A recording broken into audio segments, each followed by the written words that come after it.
حضرت ابو ہریرہ رضی اللہ تعالیٰ عنہ سے روایت ہے کہ رسول اللہ صلی اللہ علیہ وسلم نے فرمایا، یہودیوں پر خدا کی لعنت ہو، انہوں نے اپنے انبیاء کی قبروں کو مساجد بنا لیا۔ جابر بن عبداللہ رضی اللہ تعالیٰ عنہ سے روایت ہے کہ رسول اللہ صلی اللہ علیہ وسلم نے فرمایا، مجھے ایسی 5 چیزیں عطا کی گئی ہیں جو مجھ سے پہلے انبیاء کو نہیں دی گئی تھی۔ نمبر 1، 1 مہینے کی راہ سے میرا روب ڈال کر میری مدد کی گئی۔ نمبر 2، میرے لیے تمام زمین میں نماز پڑھنے اور پاکی حاصل کرنے کی اجازت ہے، اس لیے میری امت کے جس آدمی کی نماز کا وقت جہاں بھی آ جائے اسے وہی نماز پڑھ لینی چاہیے۔ نمبر 3، میرے لیے مال غنیمت حلال کیا گیا۔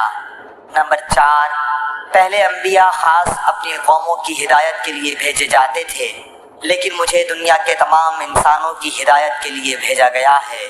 نمبر 5، مجھے شفاعت عطا کی گئی ہے۔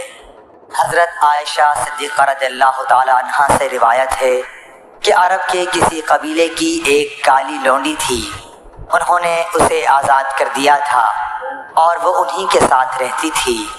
اس نے بیان کیا کہ ایک دفعہ ان کی ایک لڑکی جو دلہن تھی نہانے کو نکلی، اس کا کمر بند سرخ تسموں کا تھا، اس نے وہ کمر بند اتار کر رکھ دیا یا اس کے بدن سے گر گیا، پھر اس طرف سے ایک چیل گزری جہاں کمر بند پڑا تھا، چیل اسی سرخ رنگ کی وجہ سے گوشت سمجھ کر جھپٹ لے گئی۔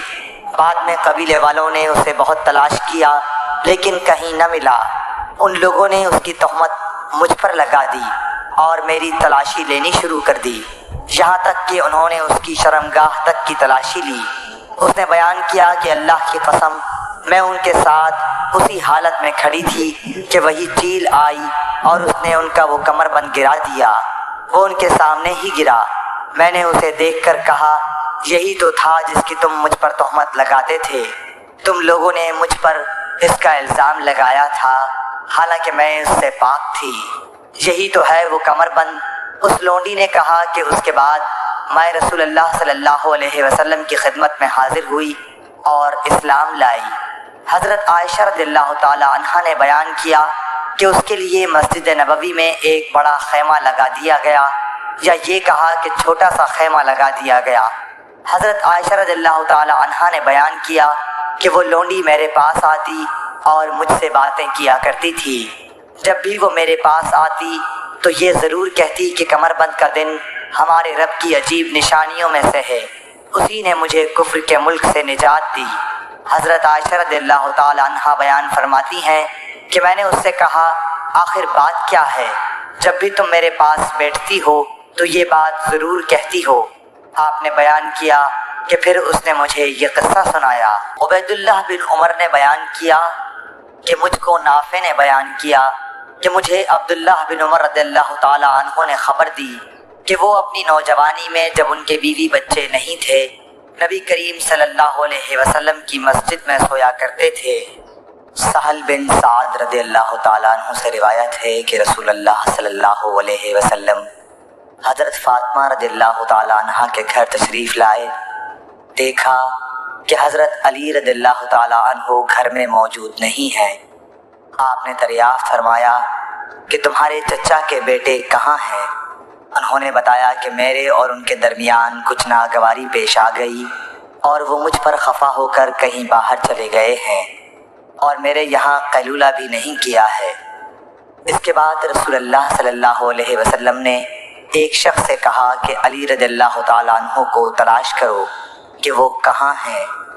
وہ آئے اور بتایا کہ مسجد میں سوئے ہوئے ہیں۔ پھر نبی کریم صلی اللہ علیہ وسلم تشریف لائے، حضرت علی رضی اللہ تعالیٰ عنہ لیٹے ہوئے تھے، چادر آپ کے پہلو سے گر گئی تھی اور جسم پر مٹی لگ گئی تھی۔ رسول اللہ صلی اللہ علیہ وسلم جسم سے دھول جھاڑ رہے تھے اور فرما رہے تھے، اٹھو ابو تراب اٹھو۔ ابو حازم نے ابو ہریرہ رضی اللہ تعالیٰ عنہ سے روایت کیا ہے کہ آپ نے فرمایا کہ میں نے 70 اصحاب صفہ کو دیکھا کہ ان میں کوئی ایسا نہ تھا جس کے پاس چادر ہو، فقط تہبند ہوتا یا رات کو اوڑھنے کا کپڑا جنہیں یہ لوگ اپنی گردنوں سے باندھ لیتے۔ یہ کپڑے کسی کے آدھی پنڈلی تک آتے اور کسی کے ٹخنوں تک۔ یہ حضرات ان کپڑوں کو اس خیال سے کہ کہیں شرمگاہ نہ کھل جائے اپنے ہاتھوں سے سمیٹتے رہتے تھے۔ جابر بن عبداللہ رضی اللہ تعالیٰ عنہ سے روایت ہے، وہ کہتے ہیں کہ میں نبی کریم صلی اللہ علیہ وسلم کی خدمت میں حاضر ہوا۔ آپ اس وقت مسجد میں تشریف فرما تھے۔ مصر نے کہا، میرا خیال ہے کہ محارب نے چاشت کا وقت بتایا تھا۔ حضور اکرم صلی اللہ علیہ وسلم نے فرمایا کہ پہلے 2 رکعت نماز پڑھ، اور میرا حضرت صلی اللہ علیہ وسلم پر کچھ قرض تھا جسے آپ نے ادا کیا اور زیادہ ہی دیا۔ ابو قتادہ سلمی رضی اللہ تعالیٰ عنہ سے روایت ہے کہ رسول اللہ صلی اللہ علیہ وسلم نے فرمایا، جب تم میں سے کوئی شخص مسجد میں داخل ہو تو بیٹھنے سے پہلے 2 رکعت نماز پڑھ لے۔ ابو ہریرہ رضی اللہ تعالیٰ عنہ سے روایت ہے کہ رسول اللہ صلی اللہ علیہ وسلم نے فرمایا، جب تک تم اپنے مصلی پر جہاں تم نے نماز پڑھی تھی بیٹھے رہو اور ریاح خارج نہ کرو تو ملائکہ تم پر برابر درود بھیجتے رہتے ہیں، کہتے ہیں اے اللہ اس کی مغفرت کیجئے، اے اللہ اس پر رحم کیجئے۔ عبداللہ بن عمر رضی اللہ تعالیٰ عنہ سے روایت ہے کہ نبی کریم صلی اللہ علیہ وسلم کے زمانے میں مسجد نبوی کچی اینٹوں سے بنائی گئی تھی۔ اس کی چھت کھجور کی شاخوں کی تھی اور ستون اس کی کڑیوں کے۔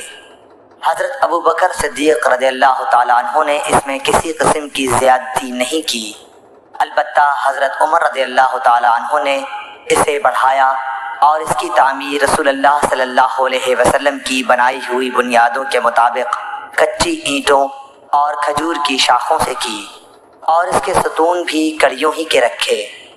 پھر حضرت عثمان غنی رضی اللہ تعالیٰ عنہ نے اس کی عمارت کو بدل دیا اور اس میں بہت سی زیادتی کی۔